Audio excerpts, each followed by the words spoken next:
제가 산 증인입니다. 과연 허경영 후보가 어린 나이에 어떻게 대통령 보좌를 할 수 있었을까? 이런 의심을 하는 사람도 많습니다. 제가 산 증인입니다. 제가 산 증인입니다. 저하고 허경영 후보님과의 인연은 공화당 때 제가 박정희 대통령실 수석비서관을 하고 있을 때 허경영 후보님은 그 당시에 대통령 보좌관, 비밀보좌관입니다. 비선. 아주 젊은 나이지만은 이병철 씨가 추천해서 이분이 참 역사상 유례없는 아주 젊은 보좌관을 했습니다. 장복진 박사님의 잠깐 축사가 잠깐 있으시겠습니다. 예. 반갑습니다.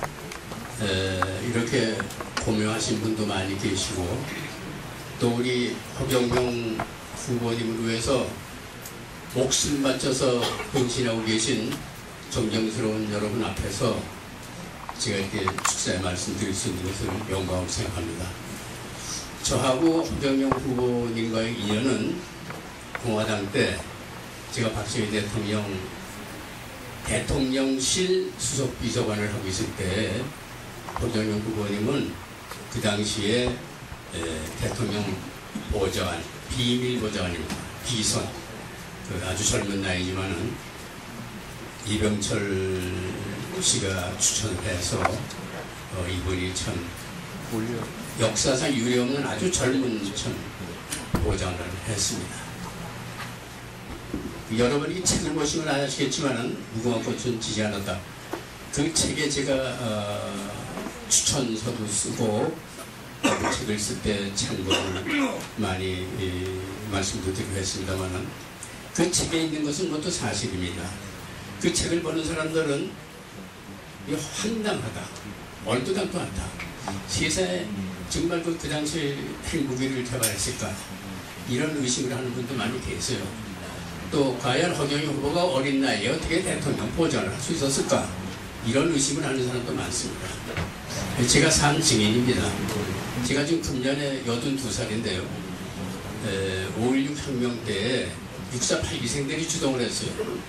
그 주동자인 김종필 씨가 저구 서울대학교 사범대학을 같이 다녔습니다. 동기생입니다. 대학교. 근데 그분은 중간에 그만두시고 뜻이 있어서 육군사관학교 8기생으로 들어갔어요. 그래가지고 자유당이 지나고 민주당 정권이 들어섰는데 4.19 학생혁명 때문에 민주당 정권이 얼마나 무능했냐 하면은 이건 국회도 열질 못해요.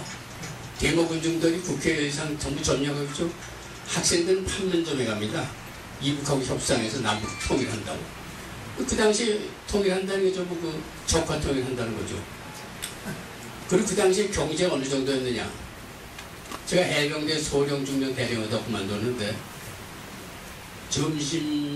아침에 새벽에 나와요. 왜? 집에 쌀이 없어요.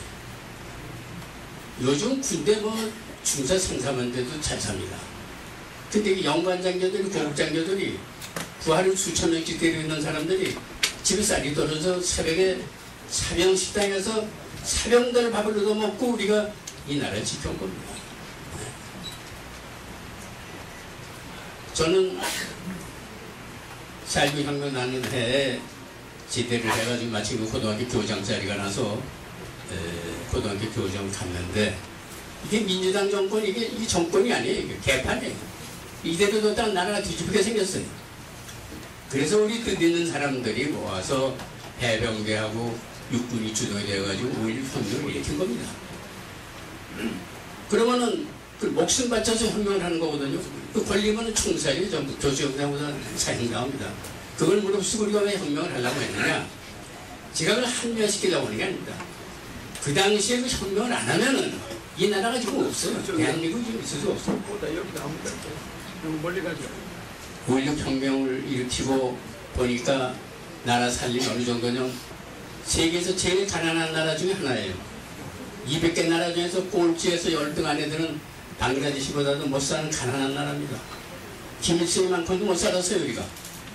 그거를 박정희 대통령의 그 위대하신 영도력 덕분에 불과 혁명 후 10년 내에 우리나라 경제 대국 20등 안에 드는 경제 대국이 됐습니다. 제가 허경영 후보 15대 때 대통령 출마하실 때도 제가 이 민주공화당 상임 고문으로 좀 앞장선 적이 있습니다만은 제가 허 후보를 왜 존경하고 따라다니느냐, 이 나이는 우리 큰아들하고 동갑입니다. 실례지만은 제가 깍듯이 총재님, 후보님은 나도 장관 한 놈이고 서울대학교 교수 한 놈인데 내가 어디가 부족해서 이 젊은 사람한테 후보님, 뭐 총재님하고 모시고 다니겠어요. 왜? 목숨 바쳐서 박정희 대통령이 목숨 바쳐서 이 나라를 구국한 것처럼 나도 목숨 바쳐서 이 젊은 놈이 이 나라를 다시 일으켜 세우겠습니다. 아멘.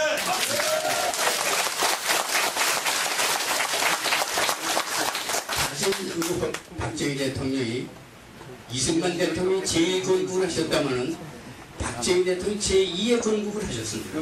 근데 이 허경영 후보가 제3의 건국을 하겠다는 거죠. 첫째, 민주공화당도 경제공화당으로 우선 일을 바꾼 것이 경제를 살려야겠다는 거죠. 지금 우리나라 경제가 말이 아닙니다. 이제 세계 10대 참 강국 안에 드는 이런 참 세계 선진국 중에 이론이 됐는데 이 3만불 시대가 곧 오지 않습니까? 이 우리나라를 경제적으로 세계에서 가장 부유한 으뜸가는 그런 대국으로 만들려면은 이 경제 이론이 가장 밝은 IQ가 430이 넘는 내가 서울대학교에서 수석 졸업자인데요. 내 자랑하려고 하는 게 아니라 허총재 자랑하려고 제 얘기를 하는 겁니다. 제가 서울대학교에서 수석 졸업자거든요. 근데 IQ가 150밖에 안 돼요. 밤새서 공부해야 돼요. 그래야 1등 졸업을 하는 겁니다. 그래서 총각 나이에 22살에 대한민국에서 제일 유명하던 지명여자고등학교 선생을 뽑혀왔어요.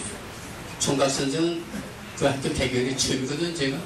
근데 저는 허총재 앞에서는 키가 작아져요. 왜?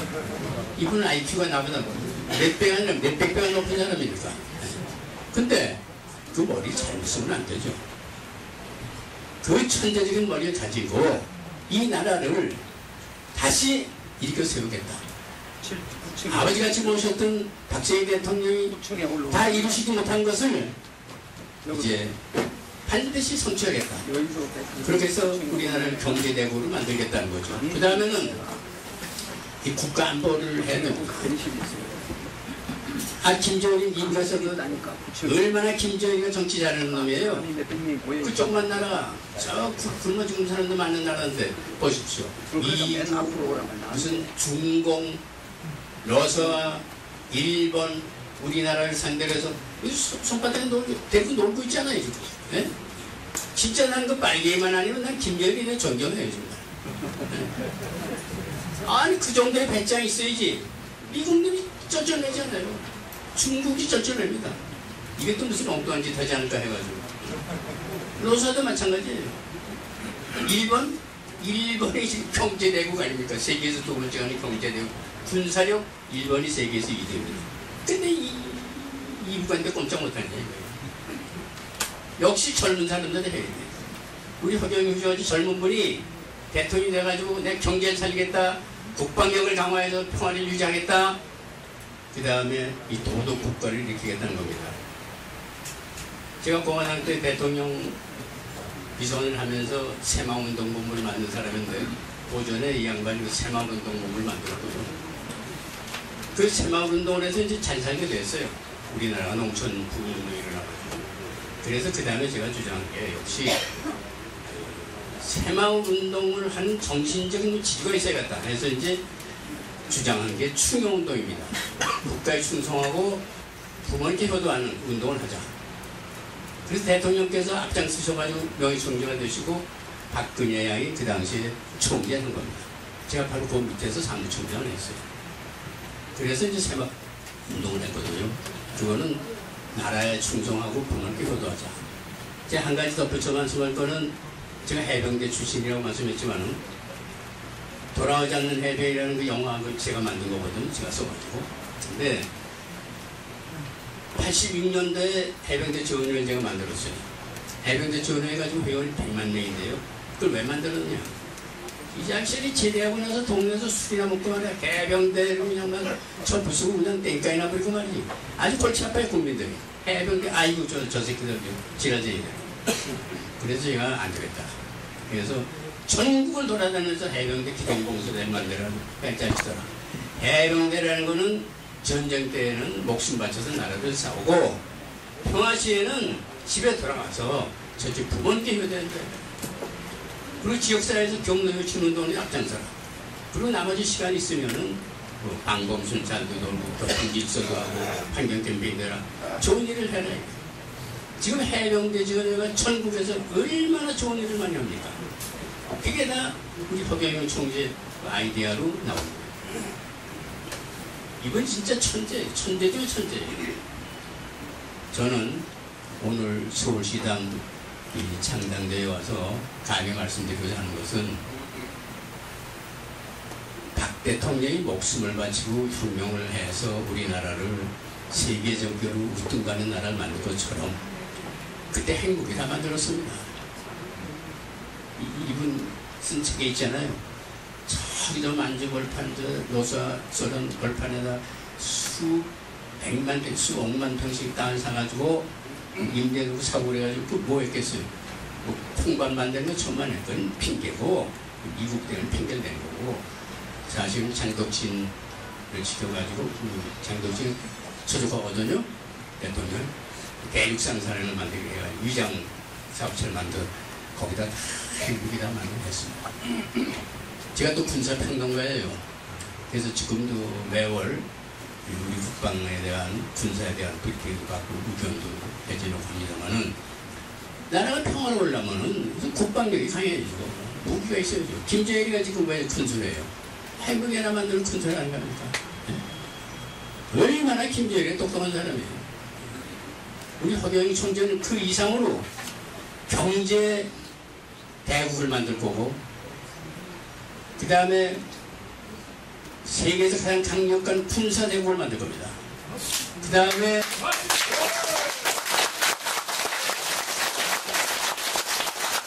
세계에서 통과는 도덕 국가를 만들 겁니다. 근데 한 가지 얘기만 하고 물러갈게요. 우스갯소리 한마디 할게요. 저도 누구한테 들은 얘기예요.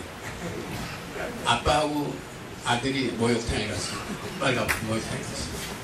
아들은 꼬마가 보면 아빠 건 제 거고 다르거든. 아빠는 내 거고 왜 달라? 아빠가 야 인마 나는 그랜저하고 너는 티코야 티코. 넌 조그만 티코 자동차고 나는 큼지막한 그랜저다 이거야. 꼬마가 집에 가가지고 엄마 아빠가 그러는데 아빠 꽃은 그랜저하고 내 꽃은 티코래. 그러니까 엄마가 뭐라고 줄 알아? 아이쿠 그랜저만 뭐라냐. 터널에만 들으면 발도 있거든요. 이 아들이 이게 무슨 소리인가 하고 또 아빠한테 간 거야. 아빠 그랜저만 뭐라니? 터널에만 들어오면 발도 꺼진다는데. 그러니까 애비라는 놈이 또 야 임마 1호 터널에 가면 발도 꺼지지만 2호 터널에 들어가면 쌩쌩 달린다. 그러니까 또 아들님이 또 이제 엄마한테 온 거야. 엄마 아니 아빠가 이런데 무슨 소리야? 야 나는 그러지 않아도 이 그랜저하고 신통치 않아서 이 구슬을 바꿔탔다. 그랬더니 터는 뭐 잘만 달리더라고. 걔 또 아빠한테 또 왔어. 아빠 엄마가 왜 구슬을 바꿔탔다는데. 그러니까 아빠가 또 뭐라는 줄 알아요? 좋다. 나도 3호 터널 지금 공사 중이야. 그러니까 꼬마도 엄마한테 한 거예요. 엄마 아빠가 3호 터널 공사 중이래. 그래 나도 내일부터 벤츠 타고 다닐 거야. 이거 왜 내가 이런 말씀을 하냐면 이거 와이단이 아닙니다. 지금 토모독이 말이죠. 이런 가지고 되겠어요 이거? 네? 콩가루지 만드는 거지. 토모독이 지금 많이 떨어졌어요. 내가 고등학교 때 제자, 대학 때 제자가 많잖아요. 만나보면 서술을 이렇게 선생님 우리 친구들이요 애인 하나둘씩 다 있어요. 애인 없는 거는 장애인이다. 7장애인이다. 그럼 당장 얘기를 해요. 예를 들면 그렇습니다. 우리가 이 나라를 도덕국가로 다시 세계에서 우뚝가는 동방 예의주로 다시 재건해야 됩니다. 그 세 가지 경제대국으로 할 거, 국방력을 강화할 거, 도덕국가로 재건할 거, 이 세 가지 3대 명제를 우리 허경영 후보는 반드시 성취할 수 있다고 저는 믿습니다.